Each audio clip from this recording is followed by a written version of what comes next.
Hello प्यारे बच्चों, सभी को नमस्कार। कैसे हैं आप लोग? मुझे उम्मीद है कि आप लोग बहुत अच्छे होंगे और अपना पढ़ाई बहुत मन लगा के कर रहे होंगे। जिससे आप लोग जानते होंगे कि कल के वीडियो में मैं त्रिकोणमिति के बेसिक चीज़ के बारे में बताया था। आज त्रिकोणमिति के सेकेंड वीडियो है। इस सेकेंड वीडियो में मैं आप लोग को समकोण त्रिभुज के बारे में बताऊंगा। ठीक है, सो आइए स्टार्ट करते हैं। यहाँ पे हेडिंग डाल दीजिएगा, समकोण त्रिभुज।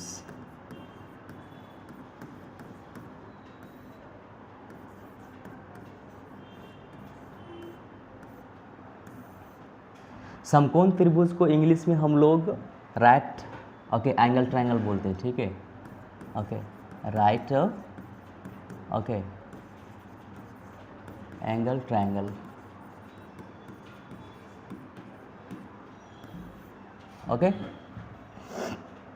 समझ में आ रहा है ना? समकोण त्रिभुज को हम लोग इंग्लिश में क्या बोलते हैं? Right angle triangle.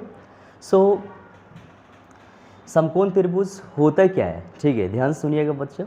ठीक है, इसके मान के चलिए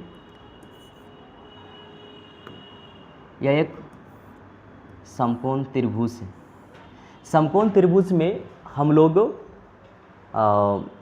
3 भुजा के बारे में मेन रूप से पढ़ेंगे। ठीक है ना? पहला है लंब, दूसरा आधार और तीसरा कर्ण के बारे में। ठीक है, तो सबसे पहले हम लोग समकोण त्रिभुज की परिभाषा जान लेते हैं। ठीक है, कि समकोण त्रिभुज होता क्या है। ठीक है, ध्यान से देखिएगा यहाँ पे। ठीक है, समकोण त्रिभुज का परिभाषा, वह त्रिभुज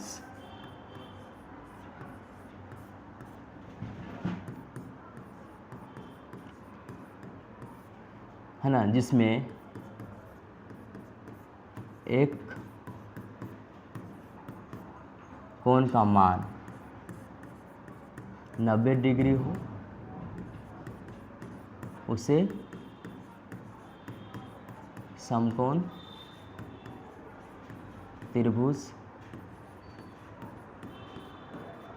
कहते हैं।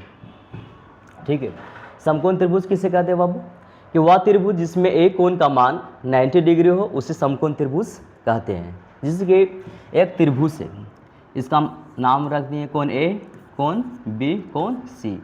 तो इस त्रिभुज में बी 90 डिग्री का है। बी क्या है? 90 डिग्री का है ना? सिंपल सा, जिस त्रिभुज में एक कोण का मान, ठीक है, 90 डिग्री हो उसे क्या कहेंगे हम? समकोण त्रिभुज कहेंगे। ठीक है, क्या समकोण त्रिभुज इसी तरह से रह सकता है? नहीं, देखिए बहुत प्रकार का रह सकता है। ठीक है ना? इस तरह से भी रह सकता है। ओके, देखिए इस तरह से भी रह सकता है। ओके, इस तरह से भी रह सकता है। ओके, सॉरी, इस तरह से। ओके, किधर गया? इस तरह से रह सकता है। समझ में आ रहा है ना? यानी कि आप लोग समकोण त्रिभुज किसी भी तरह से आप लोग ड्रॉ कर सकते हैं। ठीक है, देखिए मान के चलिए यहाँ पे P दे दिए, Q दे दिए और R दे दिए। ठीक है, यहाँ पे 90 डिग्री है, यहाँ पे भी है 90 डिग्री है। इसका मान दे दिए हम A, इसका B, इसका C दे दिए। तो उससे आपको घबराना नहीं है कि सर आप यहाँ पे सीधा बताएं, यहाँ पे उल्टा बता दें, यहाँ पे कैसे बता रहे। ठीक है, सब एक ही जैसा है। ठीक है, मैं क्या बताया कि वह त्रिभुज जिसमें एक कोण का मान 90 डिग्री हो उसे समकोण त्रिभुज कहेंगे। ठीक है, समझ आ रहा है ना? तो जिस कोण का मान है ना, जिस त्रिभुज में एक कोण का मान 90 डिग्री हो उसे हम लोग समकोण त्रिभुज कहेंगे। देखिए समकोण त्रिभुज में होता क्या क्या है। ठीक है, ओके, मान के चलिए देखिए एक क्या है, समकोण त्रिभुज है ना, कोण ए, कोण बी, कोण सी है। तो जो इस भुजा है ना, ए और बी भुजा को हम लोग क्या बोलते हैं? लंब बोलते हैं हिंदी में। इसको हम पी से सूचित करते हैं। और जो ए सी है इसको हम लोग क्या बोलते हैं? कर्ण बोलते हैं। क्या बोलते हैं? कर्ण बोलते हैं। इसको हम लोग एच से सूचित करते, इसको हम लोग बेस बोलते हैं। क्या बोलते हैं? बेस बोलते हैं। इसको हम लोग बी से सूचित करते हैं। ओके, समझा रहे ना? इसका इंग्लिश नाम है बेस, हिंदी नाम क्या हो गया? आधार। ठीक है, इसका इंग्लिश नाम क्या है बाबू? हाइपोटेनस। ठीक है, ओके, इसका इंग्लिश नाम क्या है? परपेंडिकुलर। परपेंडिकुलर।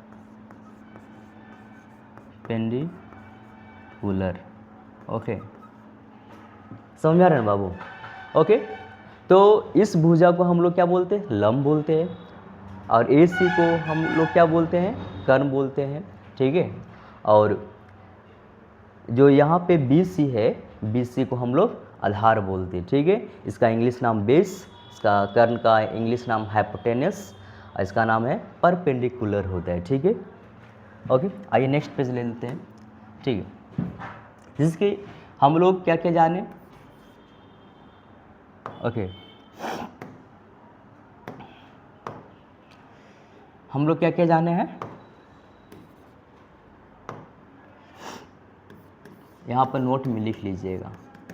ठीक है, कि लंब को इंग्लिश नाम क्या है? लंब का इंग्लिश नाम क्या है? परपेंडिकुलर है, परपेंडिकुलर। ओके, और कर्ण का इंग्लिश नाम क्या है? हाइपोटेनियस है, हाइपोटेनस। ओके, उसके बाद आधार का इंग्लिश नाम क्या है? बेस है। क्या है? बेस। ओके, समझ आ रहा है ना सभी को? ओके, इसको हम लोग P से सूचित करते हैं, इसको हम लोग H से सूचित करते हैं, इसको हम लोग B से सूचित करते हैं। ठीक है बाबू? ओके, अब हम लोग जानेंगे कि जो समकोण त्रिभुज है, ठीक है, समकोण त्रिभुज कई प्रकार के, है ना, कई प्रकार से लिखा जा सकता है। देखिए, मान के चलिए एक समकोण त्रिभुज ही है। ठीक है, एक कोण A है, एक कोण B है, कोण A C है। तो हम लोग तो जानते हैं ना कि इस भुजा को हम लोग लंब बोलते हैं, इसको हम लोग कर्ण बोलते हैं, इसको हम लोग आधार बोलते हैं। ठीक है, ये तो बोलते हैं ना। यहाँ पे 90 डिग्री हो। ठीक है, एक बात आप ध्यान दीजिएगा, इसमें थीटा होता है। क्या होता है बाबू? थीटा होता है। इसमें इम्पोर्टेंट चीज़ हम लोग क्या सीखेंगे? ओके, इम्पोर्टेंट चीज़ क्या सीखेंगे? नोट में लिखिएगा। ठीक है, कि 90 डिग्री के सामने वाले भुजा को क्या कहते हैं? कर्ण बोलते हैं। ठीक है, और थीटा के सामने वाले भुजा को थीटा के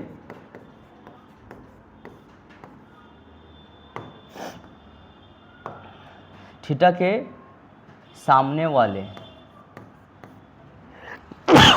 भुजा को क्या बोलते हैं? लंब बोलते हैं, लंब कहते हैं। ये बहुत ही इंपॉर्टेंट चीज़ था। ठीक है, आप लोग ध्यान में रखिएगा क्या, कि 90 डिग्री के सामने वाले भुजा को कर्ण बोलते हैं और थीटा के सामने वाले भुजा को लंब बोलते हैं। ठीक है बाबू, इसको ध्यान दीजिएगा। ठीक है, लेकिन एक बात और ध्यान दीजिएगा कि एक त्रिभुज इस तरह से रहेगा। ठीक है, ये 90 डिग्री, यदि थीटा यहाँ पे है, ये P है, ये Q है, या R रहेगा। ठीक है, यदि थीटा वहाँ पे है, ठीक है, P वाले भुजा में है, ठीक है, P के कोण वाला में है, तो ये जो थीटा के सामने वाला भुजा हो जाएगा ना, ये लंब हो जाएगा, ये आधार हो जाएगा। ये तो कर्ण कभी बदलता नहीं है। मैं क्या समझाने चाह रहा हूँ, आप लोग थोड़ा सा ध्यान दीजिएगा। ठीक है बाबू, देखिए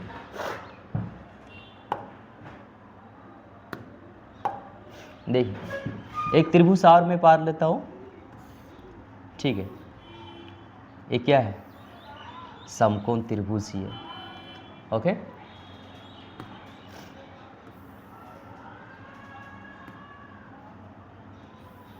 क्या एक समकोण त्रिभुज है, यहाँ पे 90 डिग्री, इसको पी क्यू आर मान लेते, ठीक है। यहाँ पे ध्यान दीजिएगा कि यदि यहाँ पे थीटा रहेगा तो क्या लिखिएगा यहाँ पे, ये तो जानते हैं हम लोग ना कि इसको लंब बोलते हैं, इसको कर्ण बोलते हैं, इसको आधार बोलते हैं, ठीक है।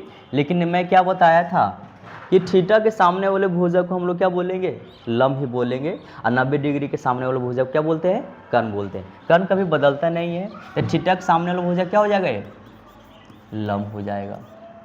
ये तो कर्ण कभी बदलेगा नहीं, ये आधार हो जाएगा। समझ में आ रहा है मेरी बात, क्या मैं समझाना चाह रहा हूँ, ठीक है। तो समकोण त्रिभुज के बारे में इतने ही विस्तारित था, ठीक है। आगे हम लोग सीखेंगे पाइथागोरस थ्योरम के बारे में, ठीक है।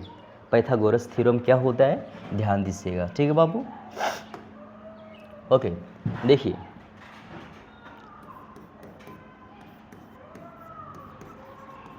Pythagoras theorem, okay.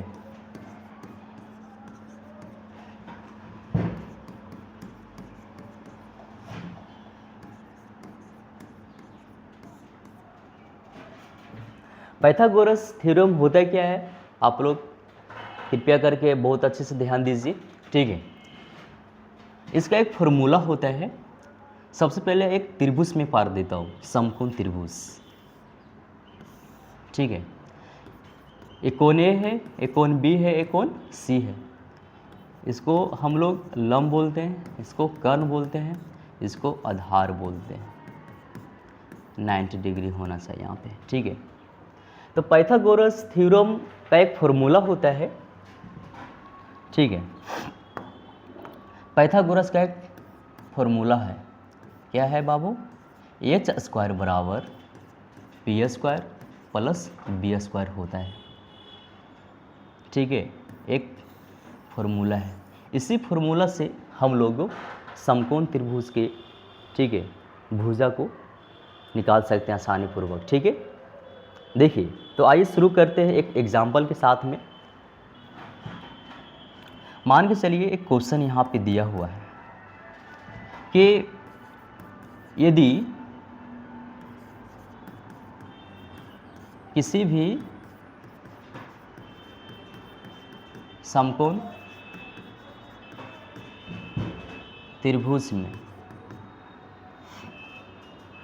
यदि किसी भी, है ना, किसी भी समकोण त्रिभुज में, है ना, सॉरी क्वेश्चन गलत लिखा रहा है, यहाँ पे लिखेंगे क्या क्वेश्चन कि यदि समकोण त्रिभुज में, समकोण त्रिभुज में, ओके, कोण ए बी सी हो, सी हो और ए बी 5 सेंटीमीटर,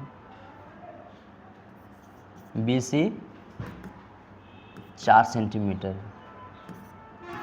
तो ए सी का मान ज्ञात करें, ए सी का मान ज्ञात करें, ठीक है। हम लोग इसे पाइथागोरस थ्योरम के द्वारा, ठीक है, ज्ञात कर सकते हैं, ठीक है, भुजा का मान, ठीक है।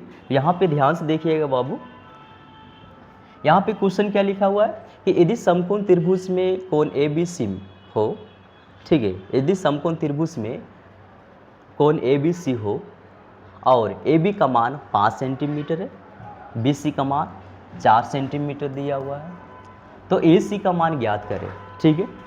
तो हम लोग इसे पाइथागोरस प्रमेय के द्वारा हम लोग ज्ञात कर सकते हैं। देखिए ध्यान से देखिएगा।